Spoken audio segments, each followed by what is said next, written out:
How did one man turn a military invasion into the deadliest battle in human history?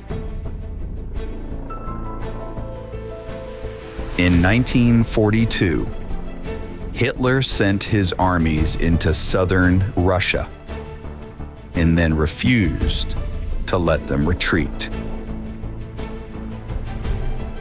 What followed wasn't strategy.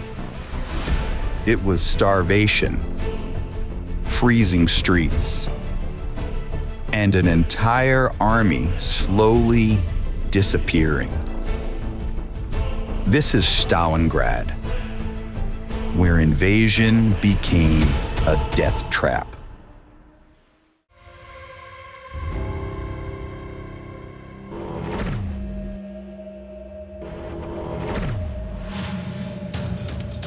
By summer 1942,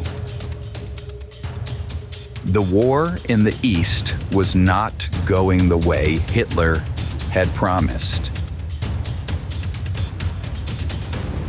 Operation Barbarossa had failed to destroy the Soviet Union. Moscow had held. Germany was now fighting a war of attrition it had never planned for. Hitler shifted his focus south. The Caucasus oil fields promised fuel for Germany's war machine.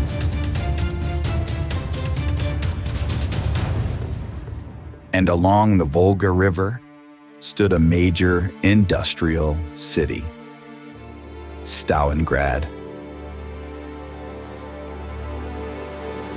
The city controlled river traffic. It produced weapons.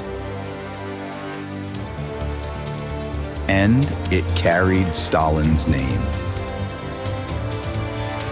To Hitler, taking Stalingrad was strategic and symbolic.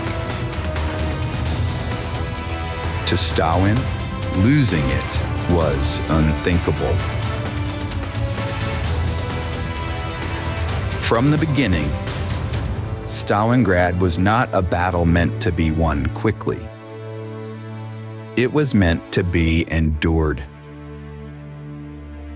If you want World War II explained clearly, with real footage brought back to life in color, subscribe now. Every episode builds on the last, and this is where the war truly turns.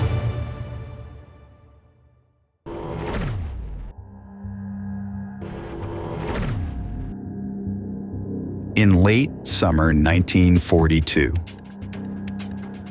German forces advanced toward Stalingrad with speed and confidence. The Luftwaffe bombed the city relentlessly. Entire neighborhoods were reduced to rubble. Civilians were killed by the tens of thousands. From the air, it looked like victory. But the destruction created something Germany had not planned for. Rebel. German doctrine depended on movement. Tanks, coordination, combined arms. In Stalingrad, streets vanished. Buildings collapsed into defensive positions. The city became a maze of hellish ruins, with danger lurking in every crevice. The Germans called it Rattenkrieg, Rat War. Street by street, room by room, sometimes floor by floor. What looked like progress on a map became a slow, grinding bleed.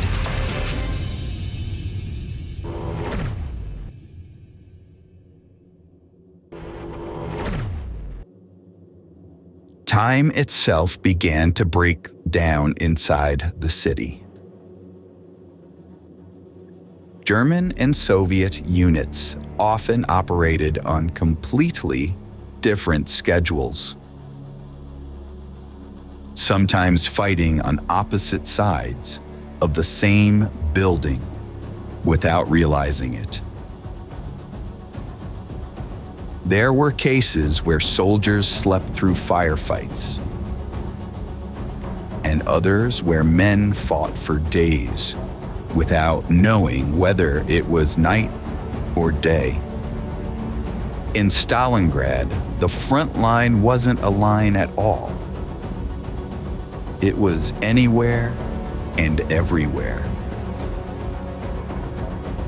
As German troops pushed deeper into the city, Stalin issued one of the most infamous orders of the war, Order 227. Not one step back. Retreat was forbidden. Units that fled could be shot. Blocking detachments stood behind the lines to enforce it. For Soviet soldiers, survival meant holding ground, even if it meant dying in place. Factories kept producing weapons while fighting raged inside them. Workers became soldiers overnight. Snipers hunted from shattered buildings. The Volga River became the city's lifeline.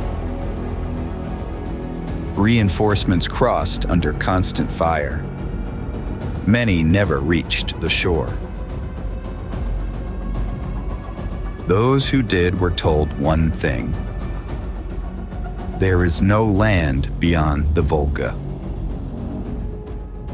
If this episode is changing how you see the Battle of Stalingrad, hit like so this story reaches more people, and subscribe to stay with us, because the worst is still ahead.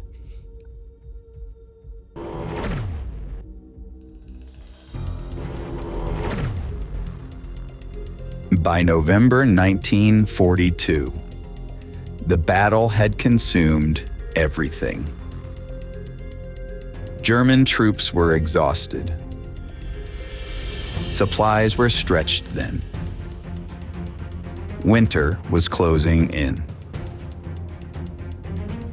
Then the Red Army struck back. Soviet forces attacked the German flanks. Held not by elite units, but weaker Axis allies. The offensive was massive. Within days, the German Sixth Army was surrounded. The trap had closed. Commanders requested permission to break out. Hitler refused.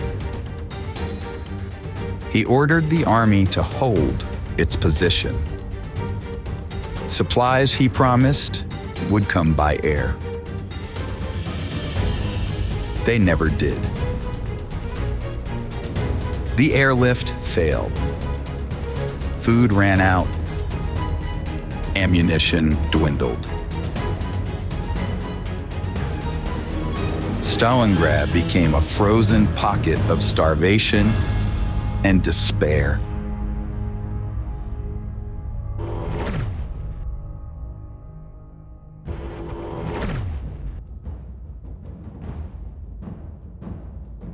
By January 1943, collapse was unavoidable. German positions shrank into isolated pockets.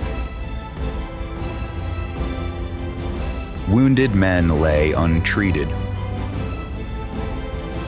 Soldiers froze where they stood. As the situation collapsed, Hitler made one final, symbolic decision.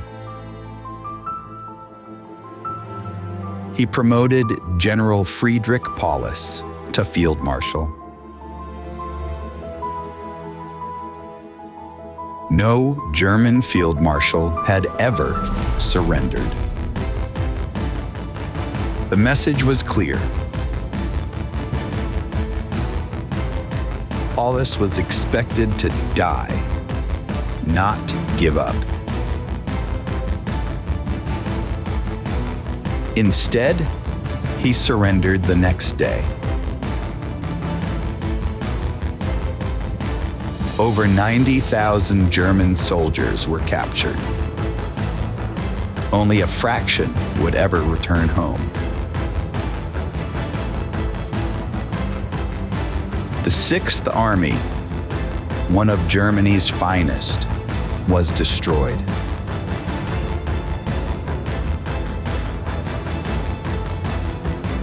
Stalingrad shattered the myth of German invincibility. It marked the moment the Eastern Front turned permanently against Hitler. From this point forward, Germany would retreat, and the Soviet Union would advance all the way to Berlin.